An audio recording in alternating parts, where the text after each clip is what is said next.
Hey everybody, welcome back to Guns and Gadgets, your source for Second Amendment news. A lot of videos being made today. A lot of stuff has been going on since February 14th. It was a day that has initiated an onslaught against gun rights across the country. And now I turn my attention to the beautiful state of North Carolina. There's a lot going on in North Carolina. I probably got 50 emails, which I am more than grateful for. But 50 emails on this subject alone, which tells me that this is something that needs to be noticed, needs to be put out there on a grand scale. If you subscribe to my buddy John over CodaBoy32, his channel is fantastic. Sub to him if you haven't already, guys. But he went over it real quick the other day, and he lives in that state. So the information that I'm going to put forth should shock you, should piss you off, okay? Because I had to stop recording this twice already because I was saying bad words. So let's get right into this, okay? It's an omnibus gun control act. They say it's for gun safety, but it's a gun control act. Make no mistake. It's North Carolina House Bill 86, HB 86. I will have a link in the description. It has 6 sections or 6 new laws that are proposed or changes to some laws. But there's 6 things that you need to be made aware of.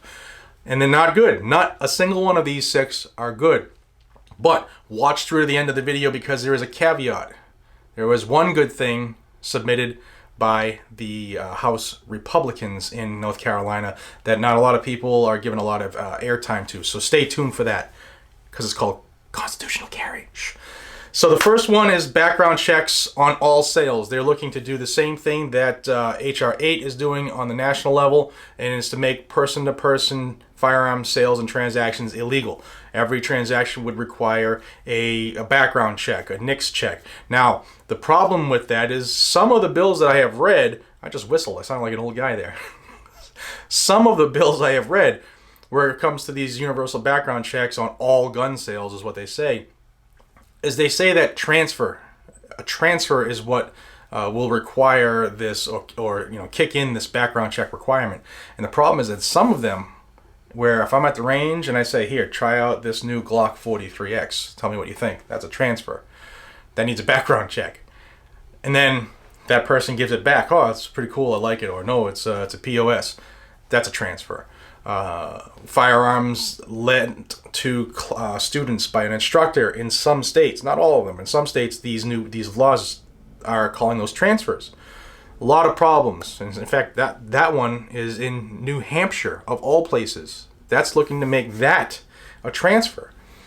So these are dangerous, guys and gals. We can't let them go under the radar. You got to put them out there and start teaching people the truth about this. So that's the first bad thing about this bill. There's more. Number 2, it's going to increase safe storage laws. The safe storage laws are already existing. They're just looking for more ways to jam you up.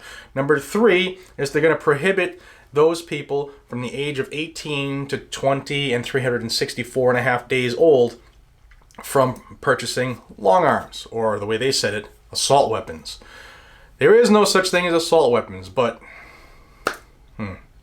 So the people that we send off to Iraq to die for what these clowns are doing, the ability to be an ass, we won't let them carry a gun, a long gun, right? Makes perfect sense if you're a liberal in the utopia where you're surrounded by unicorns and rainbows. Number 4, it's looking to ban high-capacity magazines, commonly known in the gun world as standard capacity magazines. Anything above 10 in North Carolina, if this passes, you will be deemed an enemy to the state. You're John Wick. You are an assassin. More and more recently, we've been seeing some self-defense shootings across the country where it's been against multiple adversaries.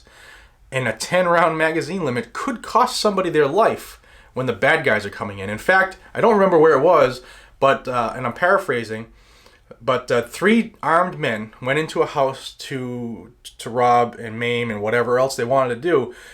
It was a home invasion. 3 armed men.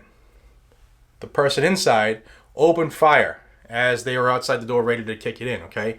And the headline, and again I'm paraphrasing, but this is the theme, was armed gunmen, something to like they became the victim as they tried to go in and kill this person. But because they started shooting back, and he had, I believe he had a 30-round magazine to save his life. But it's not this guy who saved his life of him and his family. It's these guys became victims. These poor, horrible robbers and burglars and armed subjects. This is ridiculous, the time we live in right now. Number 5 is probably the most deadly one of all when it comes to our rights. This is the most dangerous version of a bill that I've seen thus far in all of the land, in all of the research I've done, okay?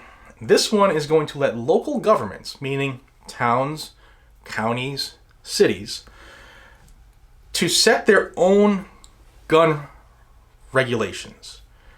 So dangerous. That would mean that while the town I live in could be gun friendly, meaning we just follow the Constitution because that's what we're supposed to do, but the town next door that I have to drive through to go to work every day, they could come up with some type of crazy ban where you're limited to 2-round magazines, or you can't have any guns that have a handle, or you can't have any guns that have sights on them, or you're only allowed to have pink squirt guns in this community. And that, as crazy as it sounds, is exactly what that law, should it pass, allow towns, counties, and cities to do. To just change the regulations, just ban the Constitution in their bubble of a municipality. So dangerous.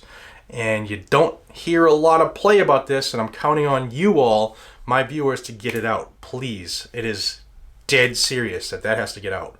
And finally, the last one, the 6th horrible thing that this gun safety bill does, is that it's seeking to force people to purchase firearms liability insurance if they're a gun owner.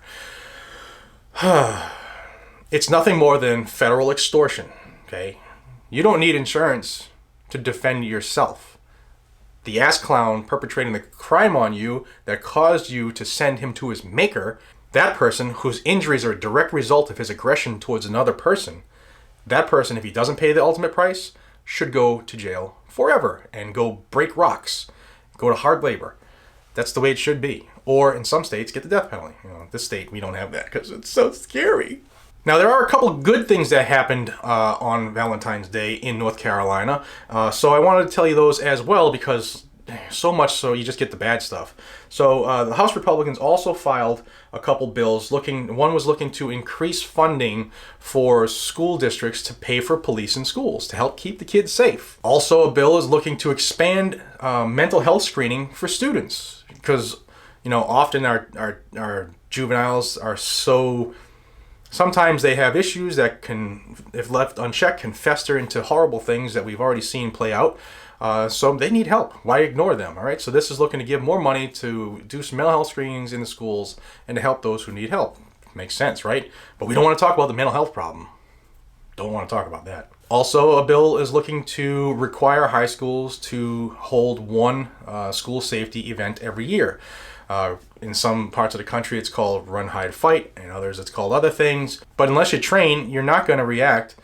So this is going to show the kids that, look, if something bad goes down, whether it's a firearm in the school or something else, this is what you do. Let's practice it so it becomes less of a problem should something happen. Now, like I said, HB 86 will be a link in the description. I'll have a link to the legislature for North Carolina. You can find your legislators. You can chime in. You can do whatever you need to do on that end. Also, the good thing that I'm not seeing out there a lot is House Bill 61. They have reinstituted or revived North Carolina's attempt at constitutional carry. Concealed carry, removing the concealed carry permit requirement. Fantastic option. That's what it's supposed to be. Maybe North Carolina can get it done this time. It failed last time. Let's see what we can do. And you have to get behind these people who are submitting these bills. So I'll tell you right now, the sponsors of this bill of HB 61 are Representatives Pittman, Potts, and Kidwell. They're the primary sponsors. Sounds like a law firm. Law firm of Pittman, Potts, and Kidwell. But those are the primary sponsors. I will have a link, like I said, to that, and you can figure out all the stuff you need to do there. Ladies and gentlemen, tough times we live in. It's only getting worse. They take an event, whether it's a false flag or not, and they turn that into the calling card of stripping away their resistance. Parkland shooting. I'm going to do a video just on the things that have happened since Parkland happened, okay? In the 1 year and 3 days since it's happened, how much has happened against the firearms community in 1 year, and I think you're going to be surprised. So look for that video, maybe dropping today or so. But that's the news out of North Carolina. Terrible news. It is essential we pass the word, spread the word. It helps people understand what's really going on, and that way they become an informed vote, okay? This is Jared from Guns and Gadgets. Until we see each other again, be safe, stay vigilant, please subscribe to the channel, and carry your weapon. Take care, everybody.